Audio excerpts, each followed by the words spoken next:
Bismillahirrahmanirrahim. Assalamualaikum warahmatullahi wabarakatuh. Semangat pagi, salam sejahtera. Kami dari kelompok 2 mata kuliah database fundamental yang beranggotakan 7 orang. Yang pertama itu ada Lutfi Nur Ramadan sebagai ketuanya. Kemudian anggotanya itu yang pertama ada saya sendiri yakni Muhammad Fatah Al-Wafi. Kemudian anggota yang kedua itu ada Ramdhani Tresno. Kemudian anggota yang ketiga yaitu ada Riyadi Mutakin. Untuk anggota keempat itu ada Rian Al-Fajri Khairullah. Dan anggota kelima itu ada Lukman Maulana. Dan terakhir anggota yang keenam yakni Muhammad Aziz Ar-Rojaf. Insyaallah kami di sini akan menjelaskan materi yang berjudul model entity relationship, yang insya Allah untuk selanjutnya slide per slide-nya akan dijelaskan oleh teman dan rekan-rekan saya sekelompok. Saya Rian, saya akan menjelaskan tentang entity relationship model atau IRM. Entity relationship IR pada awalnya disampaikan oleh Peter pada tahun 1976 sebagai suatu cara untuk menyatukan jaringan dan menggambarkan relasional database. IR adalah sebuah model konsepsional dari data yang menggambarkan keadaan sebenarnya dari entities dan relationship. IR model didasarkan atas persepsi terhadap dunia yang tayang terdiri dari sekumpulan objek disebut entity dan hubungan antara objek tersebut disebut relationship. Hasil akhir dari proses IRM adalah entity relationship diagram atau IRD. IRD dapat diartikan sebuah model yang mengatur hubungan antar entitas atau tabel dalam sebuah database, di mana entitas suatu dengan yang lainnya memiliki relasi atau berhubungan yang tidak dapat terpisahkan. Entitas yang dimaksud dalam hal ini adalah tabel. Database sendiri merupakan sekumpulan tabel, khususnya untuk SQL. Jadi, IRD adalah gambaran grafis yang mewakili logika database yang dilengkapi secara mendetail seperti entitas, hubungan, dan batasannya. Fungsi entity relationship diagram atau IRD. Yang pertama, memberikan kemudahan dalam menganalisis sebuah basis data atau database dengan cara yang cepat dan serta mudah.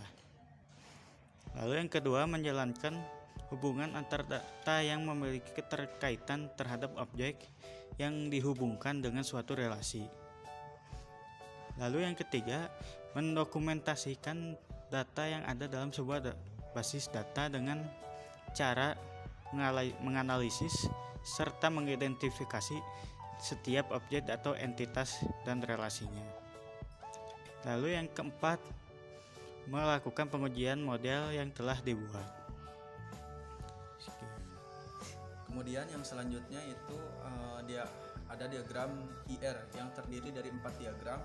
Yang pertama itu entitas yang berbentuk rectangle atau persegi panjang yang menggambarkan himpunan entity.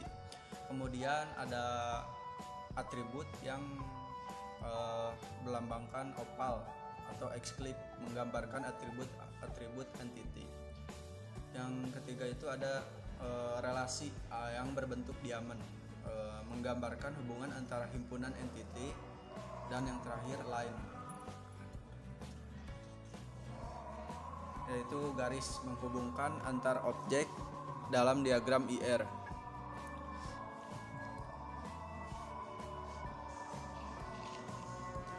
Entitas merupakan suatu objek nyata atau eksistensi serta dapat dibedakan dari suatu yang lain. Objek dasarnya pun beragam, dapat berupa orang, benda, bahkan sesuatu hal yang informasinya bisa disimpan dalam sebuah basis data atau database. Sebagai contoh ada pada gambar berikut. Kemudian atribut adalah elemen atau bagian dari sebuah entitas yang berfungsi mendeskripsikan karakter entitas. Setiap IRD bisa terdapat lebih dari satu atribut. Sebagai contoh ada pada gambar berikut. Kemudian yang ketiga itu ada relasi. Relasi merupakan keterhubungan atau keterkaitan antara satu entitas dengan satu atau lebih dari entitas lain. Dan sebagai contoh pada gambar berikut dari tabel mahasiswa dan kuliah.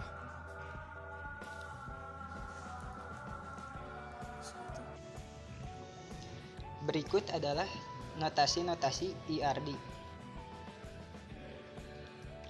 Lalu untuk selanjutnya ada derajat kardinalitas. Yang pertama itu one to one, yaitu sebuah elemen di entitas A tepat berasosiasi dengan satu elemen di entitas B. Untuk contohnya yaitu seorang supir bertugas untuk mengendarai satu buah mobil. Untuk derajat kardinalitas yang kedua yaitu one to many. Setiap entitas pada himpunan entitas A dapat berhubungan dengan banyak entitas pada himpunan entitas B, dan tidak sebaliknya, di mana setiap entitas pada himpunan entitas B berhubungan dengan paling banyak satu entitas pada himpunan entitas A. Sebagai contoh yaitu satu kelas berisi banyak mahasiswa atau siswa. Oke, saya akan melanjutkan presentasi yang telah teman saya tadi jelaskan tentang derajat kardinalitas. Many to many, yakni satu elemen di entitas A berasosiasi dengan satu atau lebih elemen di entitas B, dan satu elemen di entitas B berasosiasi dengan satu atau lebih elemen di entitas A. Contoh, banyak dosen mengajari banyak mahasiswa.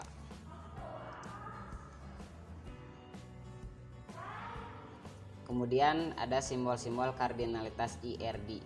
Yang pertama itu adalah simbolnya one to one.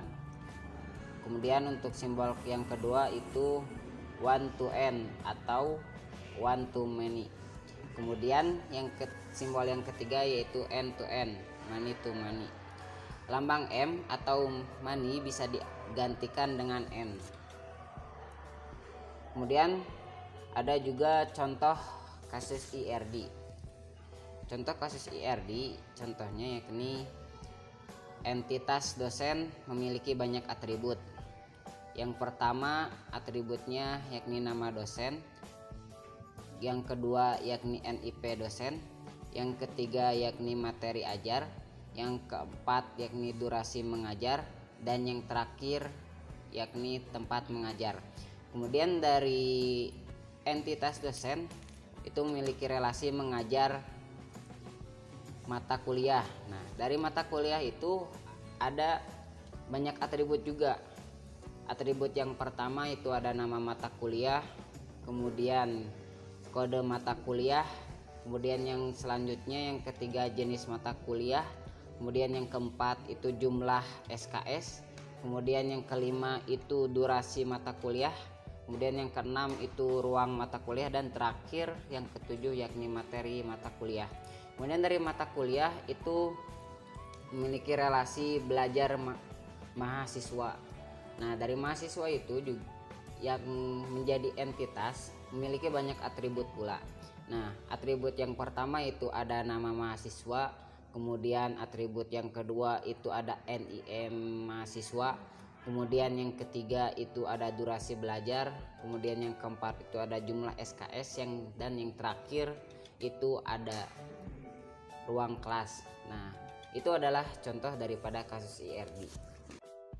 Terus lanjutan dari rekan saya yang tadi, yakni tabel ERD mengajar mata kuliah. Yang pertama ada entitas. Yang pertama itu dosen. Atributnya nama dosen, NIP dosen, materi ajar, durasi mengajar, tempat mengajar. Lalu entitas yang kedua ada mata kuliah.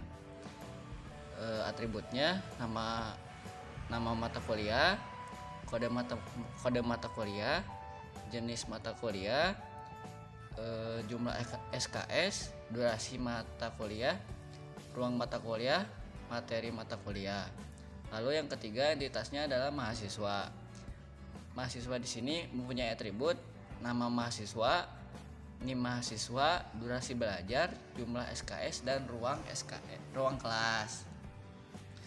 Lalu analisisnya adalah berdasarkan contoh ERD mengajar mata kuliah di atas dapat diketahui terdapat 3 entitas, yaitu dosen, mata kuliah, dan mahasiswa. Selain itu terdapat 2 proses, yaitu mengajar dan belajar, yang dapat dijelaskan sebagai berikut. Yang pertama adalah proses mengajar dilakukan oleh dosen untuk memenuhi tugas dalam memberikan mata kuliah kepada mahasiswa dalam periode tertentu. Yang kedua, proses belajar dapat menjelaskan tentang interaksi antara mahasiswa dengan dosen atau tenaga pengajar melalui mata kuliah yang diambil. Oke, selanjutnya ada tools yang digunakan oleh Entity Relation Diagram (ERD), yaitu ada 5. Yang pertama ada DB diagram, ada yang kedua draw.ai, yang ketiga Lucid chart, yang keempat ada SQL DBM, yang kelima ada Quit DBD. Selanjutnya ada kesimpulan. DRD adalah bentuk model untuk menyusun kerangka database untuk mempermudah dalam memberikan gambaran terkait relasi dalam bentuk sebuah desain. Oke, mungkin hanya itu saja dari kelompok kami yang dapat kami sampaikan atas hasil daripada kerja kelompok kami. Apabila ada dari materi penjelasannya ada beberapa hal yang salah, mohon dimaafkan yang sebesar-besarnya karena kami semuanya masih belajar. Kurang lebihnya mohon maaf. Assalamualaikum warahmatullahi wabarakatuh.